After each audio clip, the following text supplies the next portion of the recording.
right, welcome everyone to our 2024 Housing Internship Program overview. My name is Spencer Giese.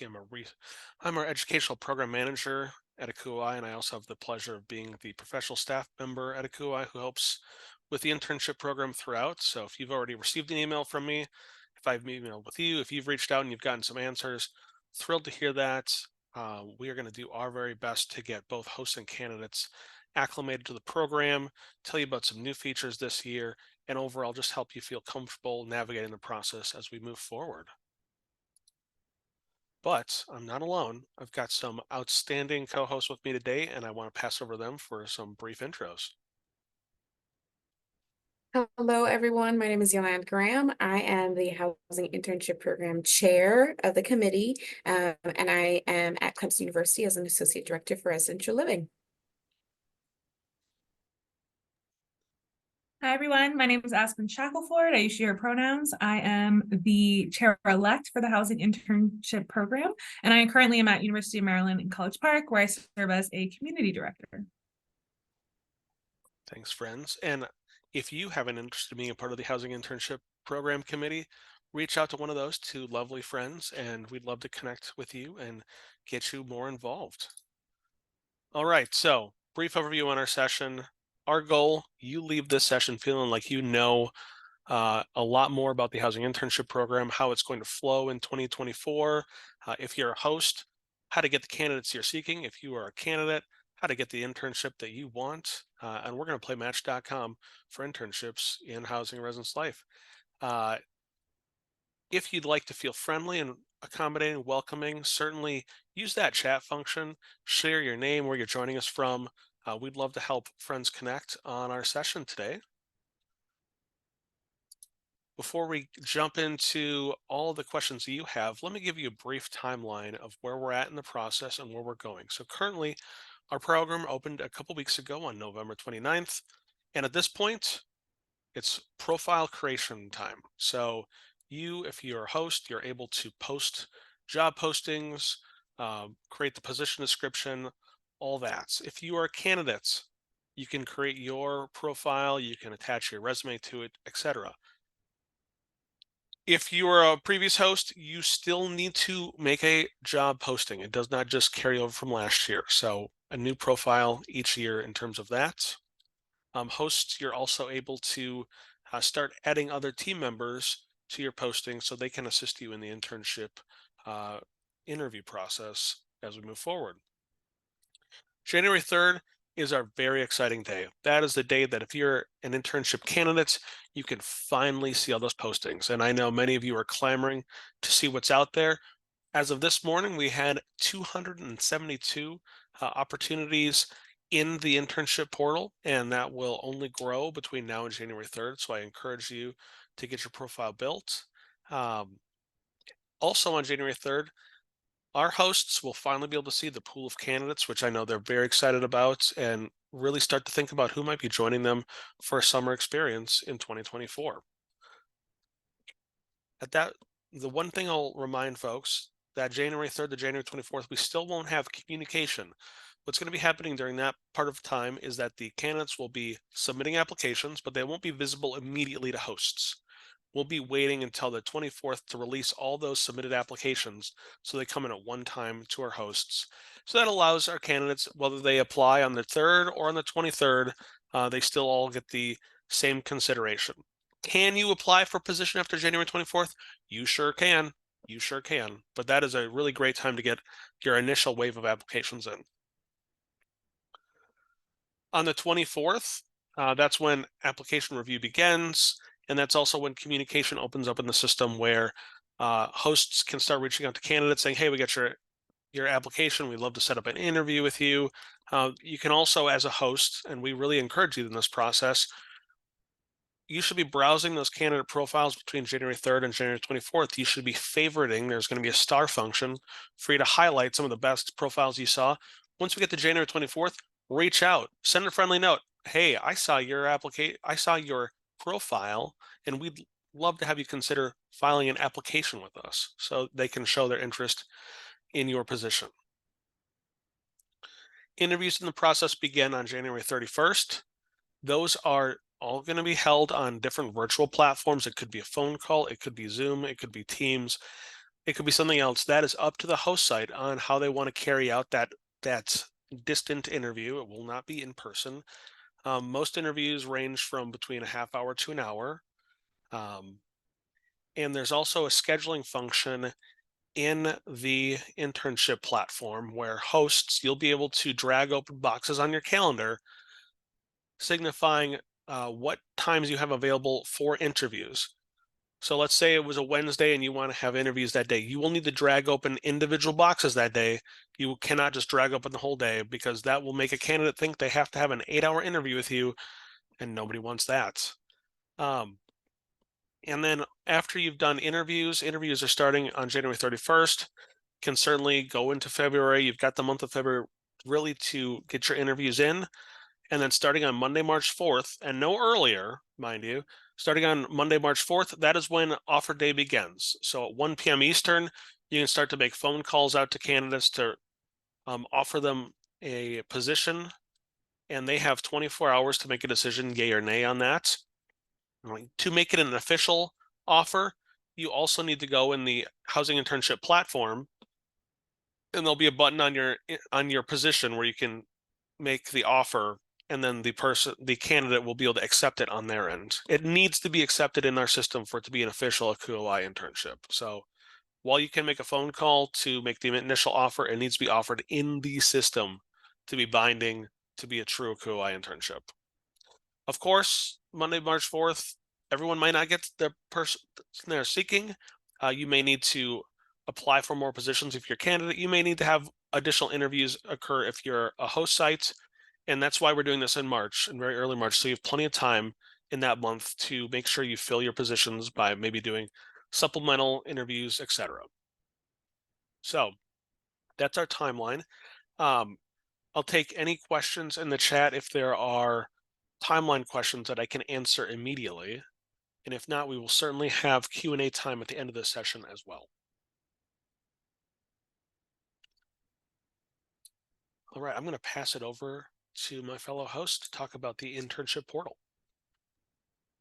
So the portal, as Spencer has shared, is a important part of how you are going to navigate this entire process. So you will create your profile, you'll be able to view positions. For hosts, you'll be able to do advanced searches, and candidates too. And then we ask that, as Spencer said, the parts of this profile or the portal is what helps make these processes official. So setting up interviews, receiving and sending out offers, and then, being thoughtful about how you're prepping for your internship. A lot of the ways that you build your position will help you to start to think about some of those things, but we want to, as a committee, we will build up in some other things to be helpful for you as you use the portal to navigate the process.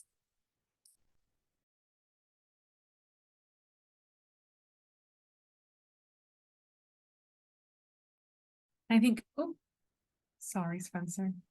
I was No just worries. going to add exactly what Yolande said. Kind of for the candidate, it's the same experience. And so this is very important for how you're going to communicate throughout this entire process. And so making sure that you are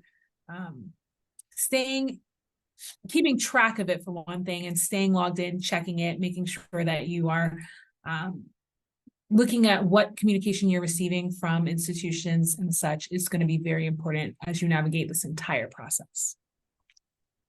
One thing I'll add about the portal, if you have any difficulty getting in, first of all, we often have folks use the purple chat button on any ACUHO-I webpage to contact us immediately for some customer service. If you're having trouble getting in, certainly as a host, that may mean that you've not gone through the process of becoming a host in the system, where there is a host item that you need to purchase for free from the ACUHO-I store to add to your profile. That badge gets you into the internship portal. If you have not done that and added that to your profile through the directions on the host page, you're going to get bounced back, and you wonder, why do I keep getting bounced back? You just need to get through that 3-step process for hosts. Same thing for candidates. We've got a 3-step process for candidates to join the program. And if you try to go to that website and you've not joined the program yet, you'll just keep getting bounced back. So, but we're always here to help on the customer service side to get people into the portal. I did put that that link just so we're all on the same page with what the portal is. That's the internship.acuho-I.org page. Right now, when you log in there, it's pretty limited. If you're a host, you just see the position that you're posting. If you're a candidate, you just see your profile. Let me tell you, there's gonna be a ton more information on there come January 3rd. So let's talk about candidate considerations. Yeah. So as you all are thinking about this experience for yourselves, there are a few things that we want you to consider even before you can start looking at what those different opportunities may be. And so number one is your goals and figuring out kind of what type of experience are you seeking by participating in this internship program. And so being intentional about finding institutions that are offering positions that will allow you to accomplish some of those goals this summer. The other part of that is the functional area and the competencies as well. So kind of along with that, thinking about, obviously this is the housing internship program, and so a lot of the opportunities are directly related to housing, but that housing means a lot of things. That could mean operations of housing, that could mean residential experience, that could mean conduct even. So figuring out kind of what you are looking for will be super important. Another part of this is the institution type, the size, the location, all of those things that define these different institutions, and thinking about where do you want to travel to? What type of school do you want to travel to? And kind of what are your own current experiences in higher education, and where might you be able to take your next steps and learn something new about an institution type or size or location. The next part is setting up your application, your resume, and all of the parts of this process itself, and being intentional as you're doing that. And so if institutions are requiring additional next steps, especially as you get offers way far down in the process, making sure that you're following those steps, asking clarifying questions as needed, but making sure you are doing everything you can to maintain a sense of being a strong candidate and a strong applicant throughout this process. And then the last step is there will be interviews, as Spencer mentioned. So taking time to prepare for those interviews, being intentional about maybe getting assistance from former interns, as well as supervisors. If you're in a graduate program now, supervisors or faculty, figuring out kind of how can you prepare yourself for the interview process? What will that look like? And what do you need to make sure that you feel prepared when you do start interviewing? Now I will pass it over for some host considerations. Perfect. And one other thing I'd add on for candidates, there are some internship positions that you'll apply for in our portal. And if you're a top candidate, the host site might say, hey, we also need you to apply on our official employee HR sites. And that's just, there are some HR policies, depending on the campus, where you need to fill out the official application. It usually means they're taking you pretty seriously as a candidate.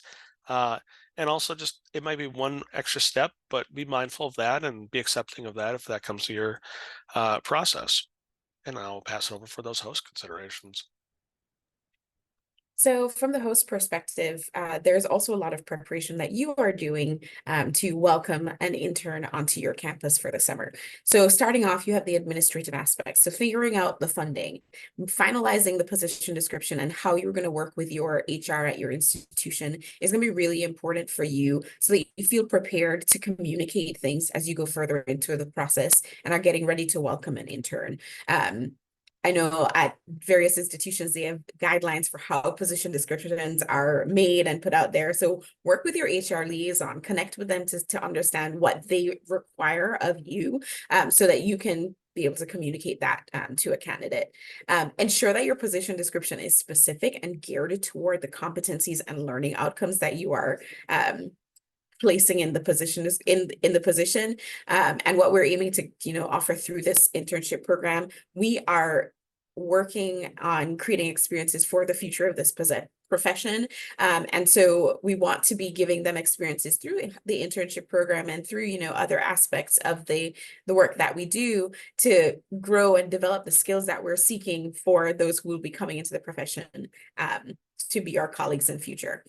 Compensation packages, be really thoughtful about, what you are able to offer. I know one of the questions that is new in the application this year is if you'd be able to provide funding for supporting an intern getting to and from the internship. So be thoughtful, be working with whoever it is in HR, whoever it is in your leadership structure to put together a solid compensation package based on what you're able to do at your institution. Candidate interview process. It's important that you actually outline what your plan is for interviews ahead of time. January 31st is going to come at us really quickly. And if you aren't able to make a plan, then life happens. We have a lot of things that happen in January, but if you aren't able to make a plan until then, it will kind of feel rushed, and candidates will feel that. So be mindful about how you want to create your process, who you are bringing into your interview team, so that you can build that process and have them understand it so that they can smoothly lead candidates through it as well. Onboarding and training is really important. Every year we do an assessment of candidates at the end of their experience, and we always get feedback about onboarding and training. This is something that even now, even as you're preparing for interviews, you need to be thoughtful about how are we going to bring this person into this position in a way that allows them to be successful as they're here with us, and then allows them to learn and be able to translate that learning back to wherever they're headed to after the internship program is over.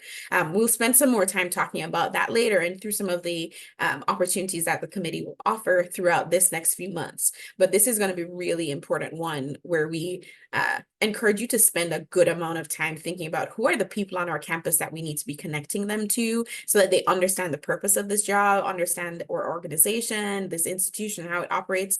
I think that ties into that last bullet point as well, how you craft the experience for the internship, for the intern. Like, how are you, if you have a higher ed or student affairs program on your campus, is there a way that you can connect them to the faculty of that program so they understand and see what might be different about the program at this institution versus where they are, things like that. So there are creative ways that you can go about crafting that experience, but starting from the place of like baseline onboarding and training is really important. I think you could add all the additional things to craft the experience, but if you haven't done a solid job of onboarding and training, we hear about that in the assessment, and that's often where sometimes our candidates are just not able to make the connections that we would hope they would make based on what you've said they should be doing in their position description.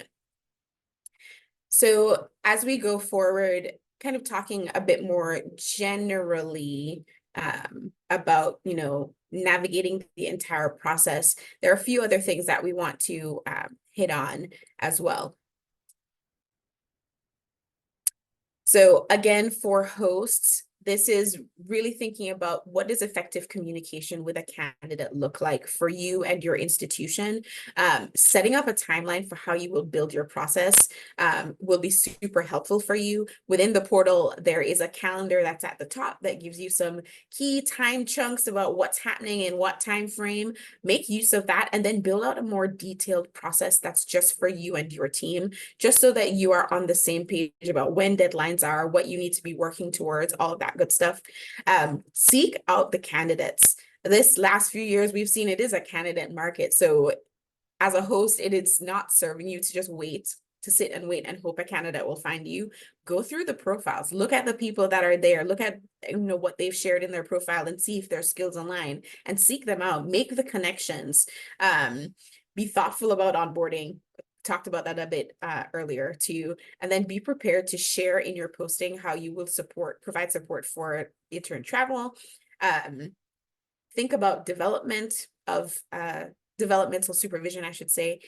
Supervision is also a key thing that we get feedback about in the assessment. So identifying in your position posting who's going to be the supervisor is one good step, but understanding like what are they going to be doing as supervisors? So how are they connecting? How are they creating space for reflection as this person is doing this work, so that it's not just, okay, you're someone that's come here to work for us, but you're actually gaining something from the experience. And then thinking about, ways that you can help them develop beyond the specifics of the role. So are there things that are in the area at your institution that they maybe have an experience somewhere else that could be helpful for them to understand, what happens at your institution. Think about those things that you can connect into the internship that may not be directly specific to the work they would be doing day to day.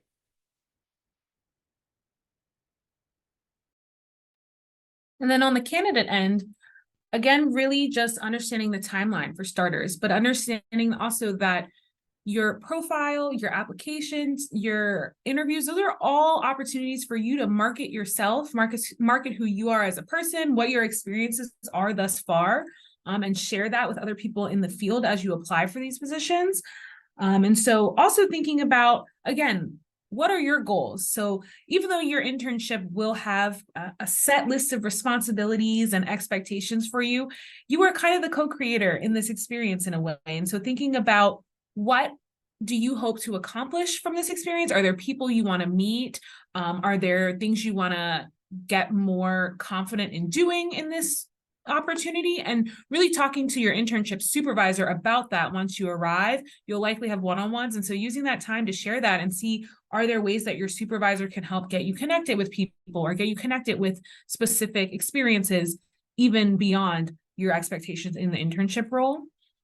Another thing to consider is timelines and actual times in all of this process. And so thinking about when you're setting up interviews, you're putting the times you are available, as Spencer mentioned, in the portal, but also think about like confirming for your interviews time zones. That can be a big thing to think about, making sure that you have the correct interview time in your calendar, as well as travel arrangements, and thinking about, if you're in a graduate program, for example, when do your classes start for the fall semester? When do you need to be back? And so having those conversations as early as possible so that you're not mixing any of that up throughout this process.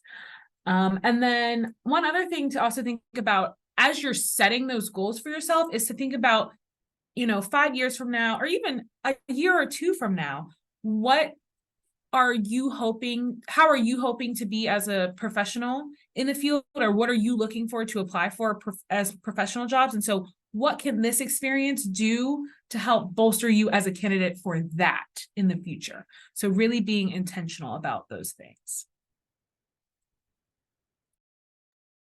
Great. Thanks so much for sharing about those tidbits. All right. A big question I'm going to handle is intern compensation. And this is a topic near and dear both to our intern candidates in the process and our host sites who are trying to determine what is a fair rate of compensation to be competitive, but also be supportive. So first of all, I'll start out with what makes the housing internship program special. We put the housing in the housing internship program, which means if you are posting in our program, you should have housing for your intern, whether that be an apartment, a single room, a residence hall room, whatever that might be. That varies across the board, but there is a place for them to come and stay for the summer. Non-negotiable. That is a key part of the housing internship program. If it is just an internship with pay and that's it, you're posting in the wrong place.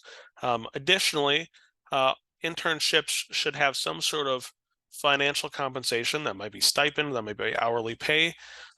We encourage our compensation to include some sort of meal plan that's being offered on campus, or some sort of fund in place of that if you do not have dining halls open on your campus over the summer. And then the consideration of what support you can offer to intern candidates to get to and from your host site. As travel expenses continue to increase and the needs of our students continue to increase, we ask hosts to really be considering that.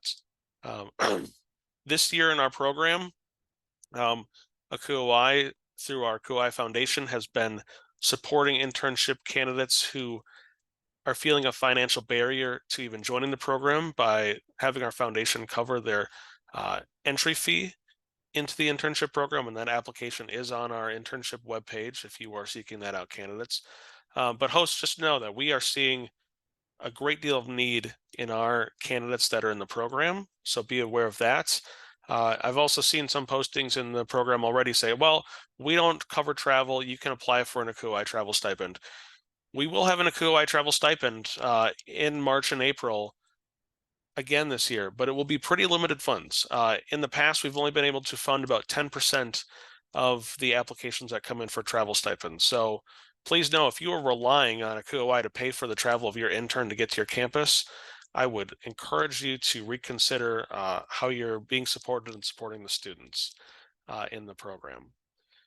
Additionally, interns, I do want you to get a calculator when you look at postings and see what you might be receiving as compensation. Some may post a $3,000 stipend for 6 weeks of work. Some may post $12 an hour for 35 hours a week for 7 weeks. It's going to be up to you to discern which one of those numbers the same? Is one better than the other? How does that work for you? So be mindful of that.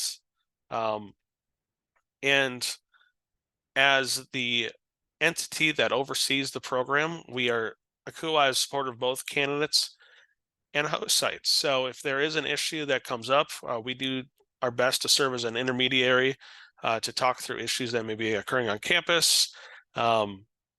Sometimes that can be compensation related, and that's uncomfortable. So I would encourage you all as host sites to make sure that you have your positions squared away and that your compensation offered is clear and true as you go through the program.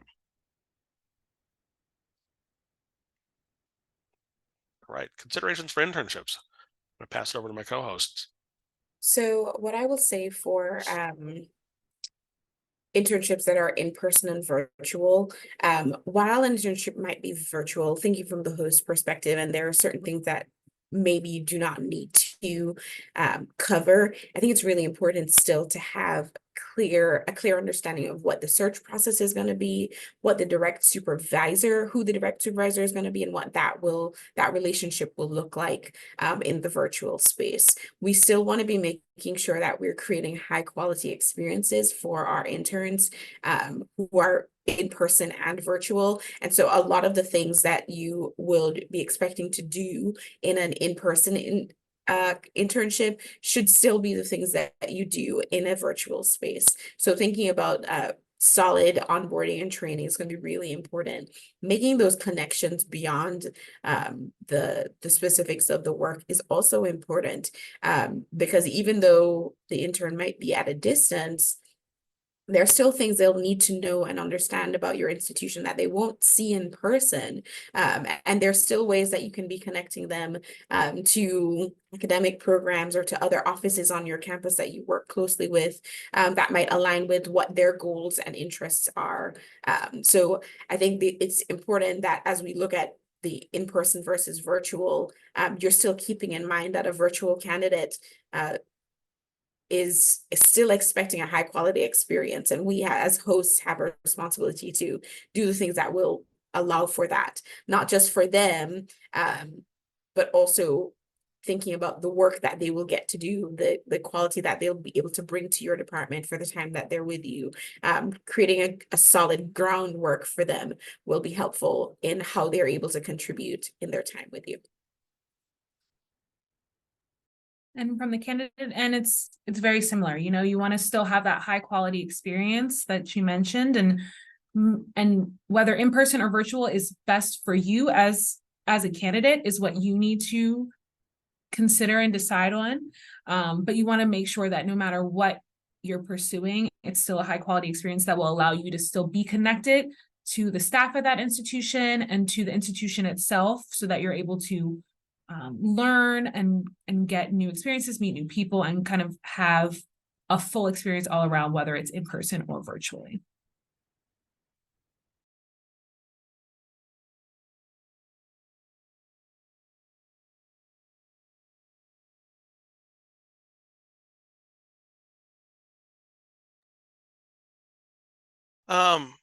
I feel like we've talked quite a bit about funding and support for interns.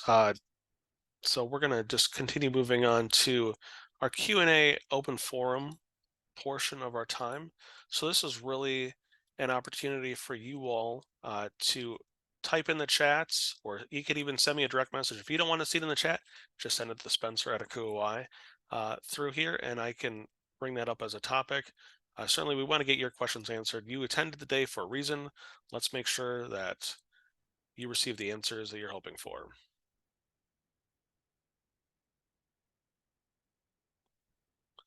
All right, looks like our first question that's come in. I'm an internship candidate. How many applications should I consider submitting? Boy, that is a great question. Um, hmm. I've often seen kind of an average internship application number around 12, but certainly it comes down to, as a candidate, what you're interested in. If you are looking at a region to go to, or if you are open to experiences anywhere, or if it's a certain experience that you really want to add in order to uh, add to your experiences as you're thinking about what does it look like when you do that full-time job search in a potential year.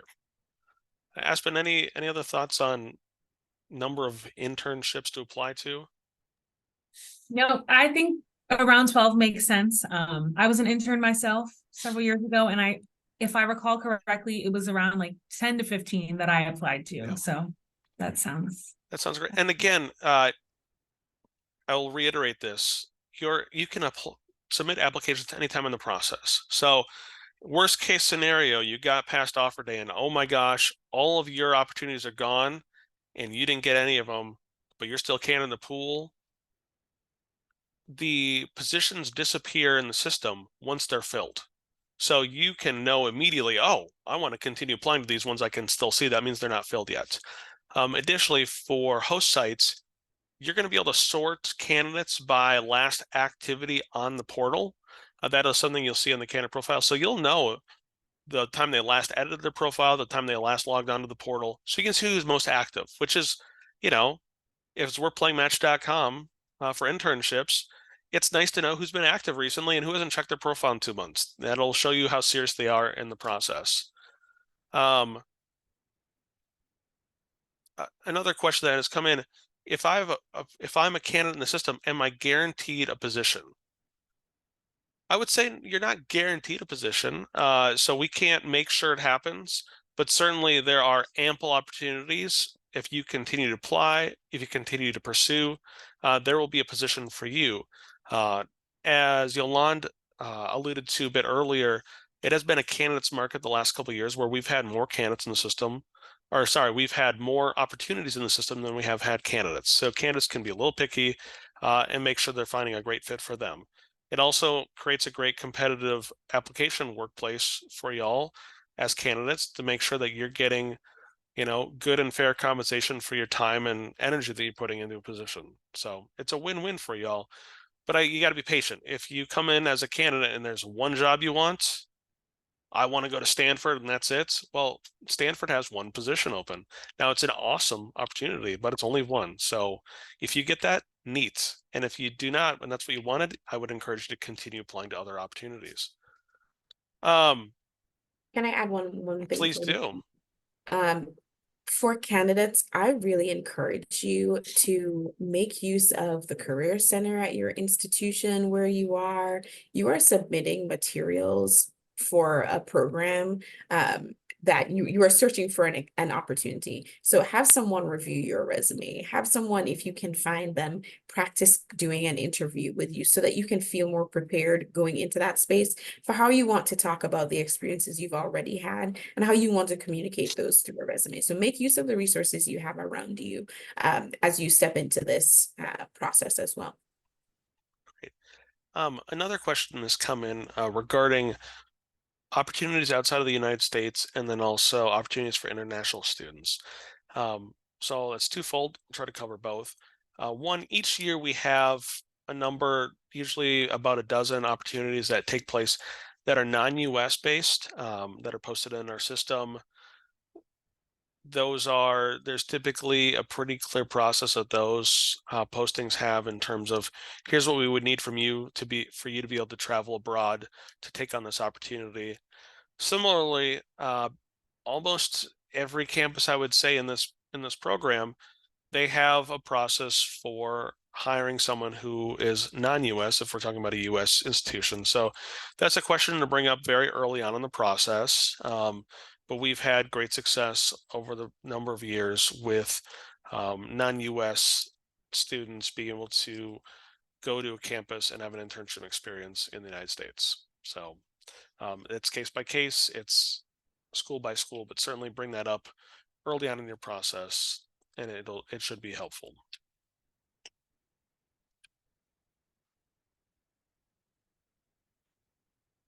A host question that has come in: uh, what is the best way to reach out to candidates if I'm seeking more candidates for more applicants for my pool? Uh, in our system, there's going to be a messaging function, so it's going to look like a little envelope in the top right corner of your system. Once we get to the communication period, you can certainly send messages in the system through that. That's going to be easiest. But certainly on every candidate's profile, they're going to have an email address as well. So you could potentially send them an email encouraging them to take a look at your position. It's really up to you on how you want to communicate that out. Additionally, a tool for hosts, once you have applicants, there will actually be the ability for you to download your applicants so you can help sort through them a bit easier on your campus. That's farther down the process, but you'll look at your applicant pool and there'll be a click in the top right of that list to help you get a file download. Before anyone asks, no, there's no ability to download the entire database of interns. That would be way too much data being shared publicly. So please encourage them to apply for your position and review candidates one by one in the system. Great. And if any other questions come in, we will certainly address those, but I want to allow Yolande and Aspen to plug some future engagement opportunities. So we, throughout the next few months, so starting back close to middle of January and throughout the process of offers and all of that stuff, we'll host a number of webinars that are opportunities for candidates and hosts to come together with folks that are on our committee and also previous hosts, previous candidates to talk about the experience and to get expertise and tips on how to navigate it. And so we will be putting some of those out. So keep an eye out in connections. I know that we also occasionally will email them directly to folks who are in the portal.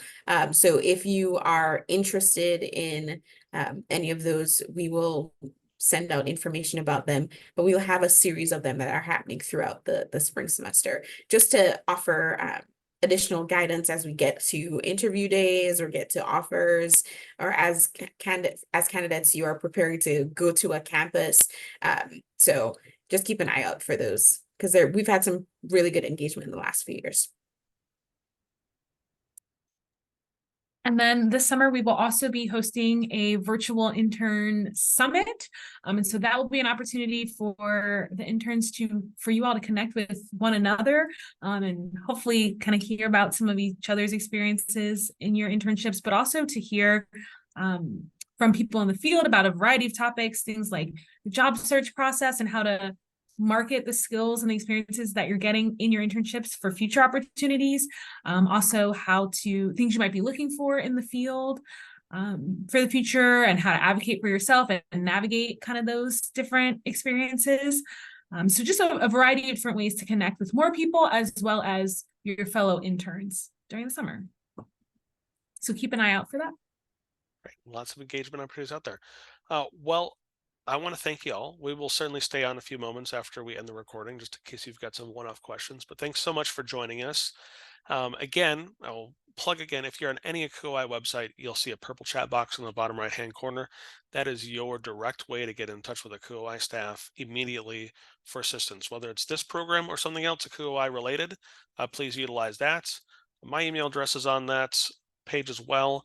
In case you haven't reached out to me yet, I'm certainly here to help in any way I can with the program or in any other way. So on behalf of both my co-hosts, thank you so much for tuning in today.